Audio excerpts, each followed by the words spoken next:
ஜீவனுள்ள தேவன் இயேசுவுக்கு நான் சொந்தமானேன். நண்பர் சுவிசேஷ ஜெபக்குழுவில் துவக்க காலத்திலிருந்து இருக்கேன். எமில் அண்ணன் கூட இந்த பணியில் வளர்ந்தவன். ஆண்டவர் என்னை இப்படிப்பட்ட மலை ஜாதி மக்களுக்கு வேத சத்தியத்தை, வேத சரித்திரத்தை பல மாதங்கள் அந்த நாட்டுக்கு, அந்த இடத்துக்கே சென்று அந்த மக்களுடைய கல்ச்சருக்கு ஏற்றபடி வேத புத்தகம் தயாரித்து எழுத்தில்லாத பாஷை பேசுகின்ற விசுவாசிகளுக்கு கொடுத்தோம். அந்த பாக்கியத்தை கர்த்தர் எனக்கு கொடுத்தார். விக்கிரகங்களை வரைந்து கொண்டிருந்தவன் இன்று இயேசுவுக்கு ஓவியனாக வாழ்றவன்.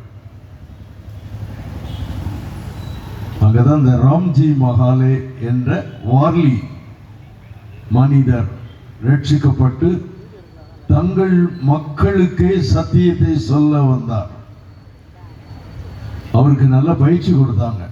10 ஆண்டுகள் பயிற்சி, நல்ல வேத சத்தியத்தை கற்றுக் கொடுத்தார்கள்.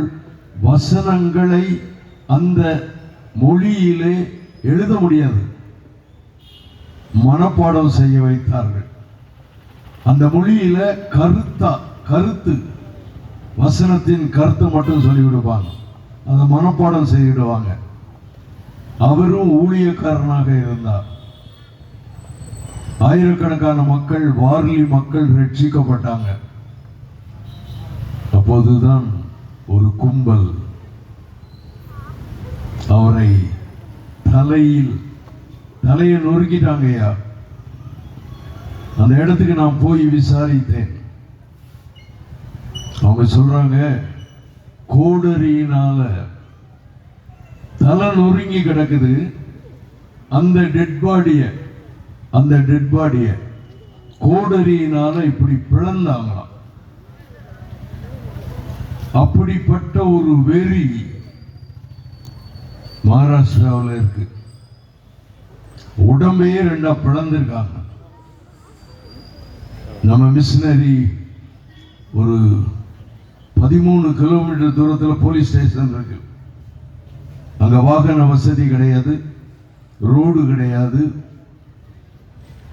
கஷ்டப்பட்டு பிரயாணம் பண்ணி போலீஸ் ஸ்டேஷன்ல போய் ரிப்போர்ட் கொடுத்தா, நீ மத பிரச்சாரம் பண்ற, எஃப்ஐஆர் பண்ண முடியாது. இந்த கொலை குற்றத்தை நீ வெளியே எங்கேயும் சொன்ன அவனை கொண்டு விடுவோம்.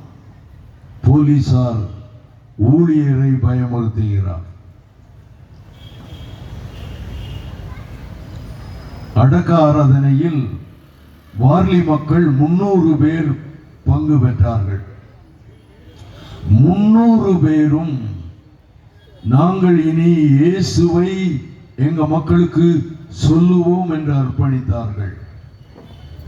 இன்றைக்கும் அந்த சகோதரனுடைய மகன் ஃபேமிலி, மகள் ஃபேமிலி, சொந்தக்காரங்க எல்லாருமே வார்லி மக்கள் மத்தியில் மிஷனரியா இருக்காங்க. அவர்களுக்கு தனி பயிற்சி கொடுத்து ஊழியர்களாக அங்க பயன்படுத்துறோம். இன்றைய நிலை இது. இந்த டிராமாவை அழகான கோட்டைக்குள்ள நடத்துறோம், பாதுகாப்பா நடத்துறோம். நாங்க 1000 இடங்கள்ல, ஆயிரக்கணக்கான இடங்கள்ல வார்லி மொழியில டிராமா பண்ணோம், நாடகம் பண்ணோம், ஒலி நாடகம். சந்தால் மொழியில ஒலி நாடகம் கிராமமாக லட்சக்கணக்கான மக்களுக்கு நடத்தி காட்டினோம். அருமையானவர்களே, மக்கள் வாஞ்சியோடு கேட்கிறாங்க. மக்கள், குறிப்பாக மலை ஜாதி மக்கள், பிழைப்புக்கு வழி தெரியாத மக்கள், கல்வி அறிவுக்கு வாய்ப்பற்ற மக்கள், வைத்திய வசதி இல்லாத காட்டுவாசி மக்கள்,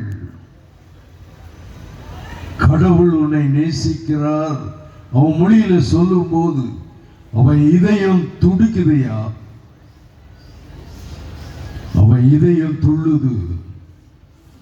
உலகத்தை படைத்த தெய்வம் உன்னை நேசிக்கிறார் என்ற போது அத்தனை ஆர்வமாய் ஏற்றுக்கொள்கிறார்கள். அப்படிப்பட்ட ஒரு காலகட்டத்தில் நாம் இருக்கிறோம். ரெடி.